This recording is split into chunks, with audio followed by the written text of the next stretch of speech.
My philosophy? Lots of leather. Metaphysics. What is metaphysics? It's really hard.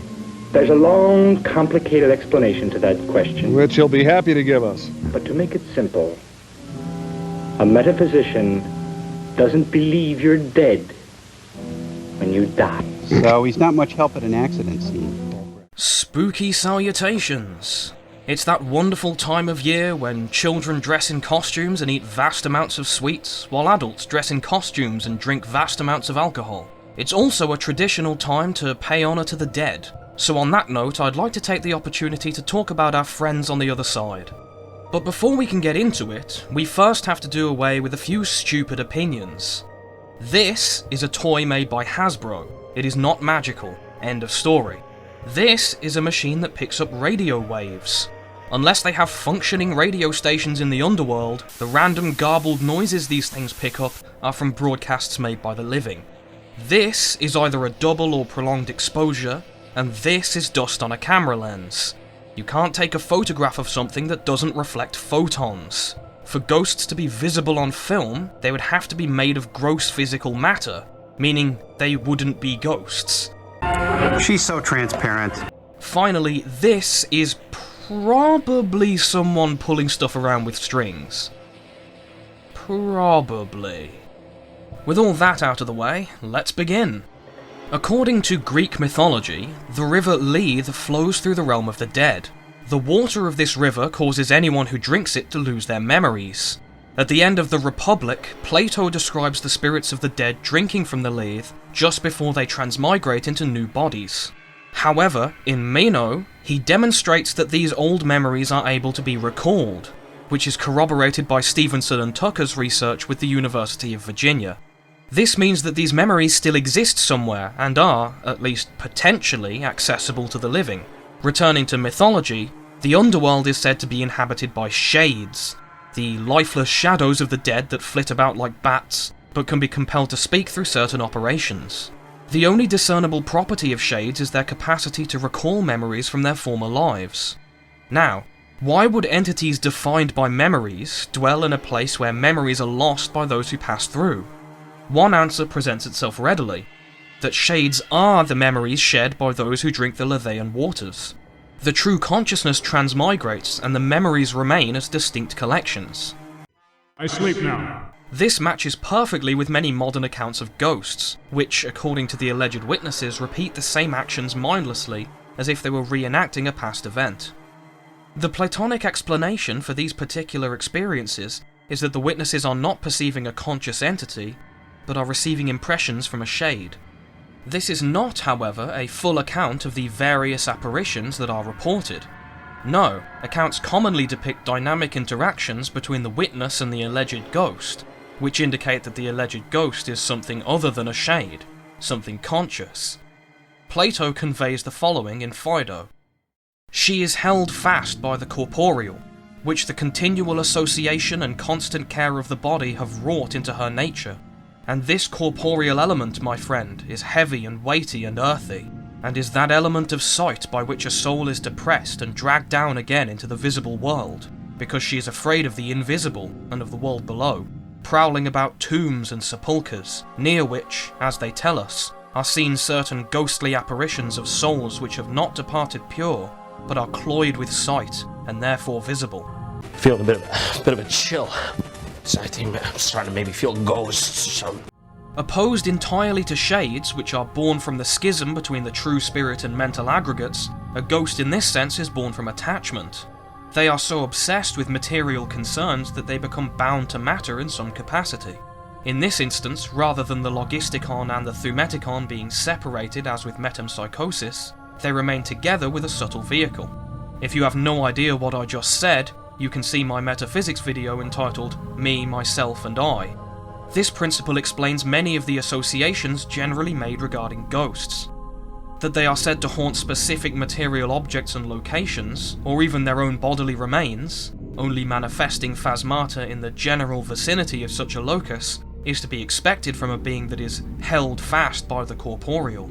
Similarly, the common trope of ghosts making themselves apparent in order to settle unfinished business in the physical world is indicative of a strong attachment to the material world and its associations, being cloyed with sight and therefore conjuring visible phasmata towards those desired ends. The later philosophers and metaphysicians agree with this assessment, as Agrippa writes, and Agazel in his book De Scientia Divina, and many other Arabians and Mohammedans, which were philosophers, think that the operations of the soul, being common to the conjoined body, impress upon the soul a character of use and exercise, which it being separated will use, being strongly impressed to the like operations and passions which were not destroyed in lifetime. Whatsoever vices, therefore, souls have committed in the bodies unexpiated in life, they are constrained, carrying the habits of them along with them, to purge themselves of them in hell. In the Eastern world, such spirits as have not departed pure are referred to as hungry ghosts. Hamburger, please! What the fuck? Buddhists, Hindus, Taoists, and other heathens throughout India, China, and Southeast Asia hold traditional ceremonies intended to satiate their obsessive desire with sacrifices. These sacrifices include food and imitation money. This is echoed in the West, especially in England, with the traditional practice of offering so-called soul cakes, which were offered at graves around Halloween along with wine, and later given out to the living in exchange for prayers on behalf of the dead. As for how an ethereal ghost can receive any benefit from physical food and fake money, this comes down to the mechanics of subtle matter and pneuma, or pre-material energy. When a person performs a ritual act with their gross body, their okema, or subtle vehicle, undergoes an equivalent action on its own plane. This subtle action allows for the transfer of pneuma invested in the sacrifice to the recipient. This same process also allows for the reception of impressions, like reverse phasmata of sacrificed objects. Money has symbolic value, and its impression may have some utility on their plane, as shown by the ancient Greek practice of placing coins in the eyes of a dead person, so they can pay Charon the ferryman to take them across the river Styx, and the general use of grave goods cross-culturally. There's no place like a bank. There's no place like a bank. With their incessant desire temporarily satiated, the hungry ghosts can work towards liberation from their current state and re-enter the proper cycle of life and death. But there is another sort of spirit of the departed that requires some attention. These are the spirits of heroes. Completely different from the hungry ghosts that are born from material attachment, heroes are sustained in an exalted state by the immortality of fame and by direct veneration or worship from their descendants and followers.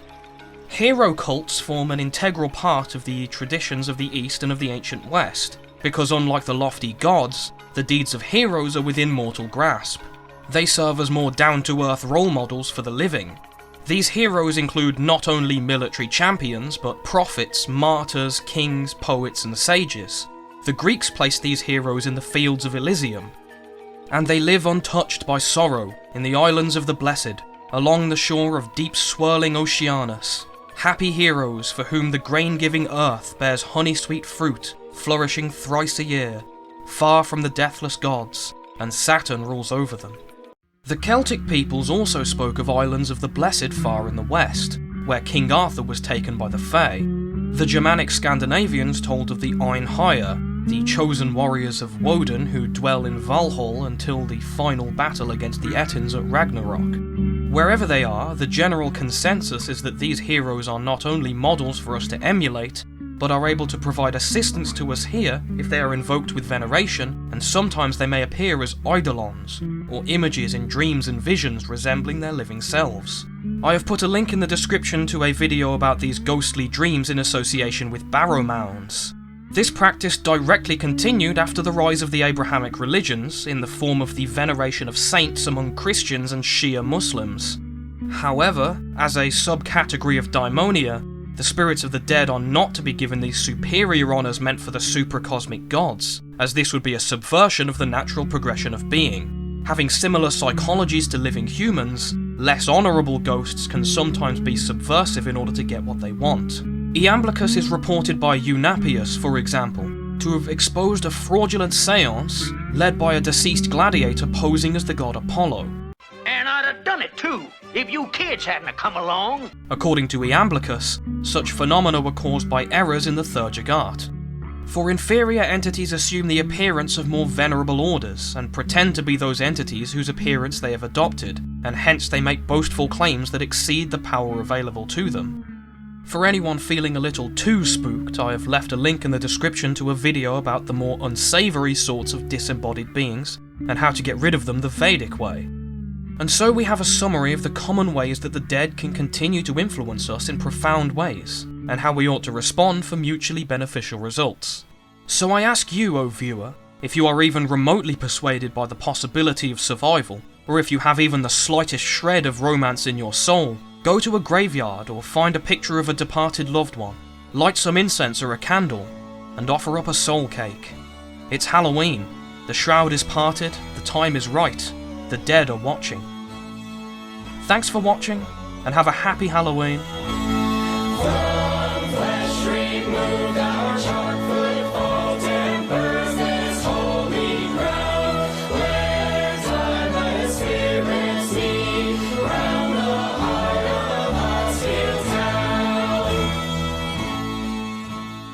What stage of grieving is this? It's the goofy stage. I guess so.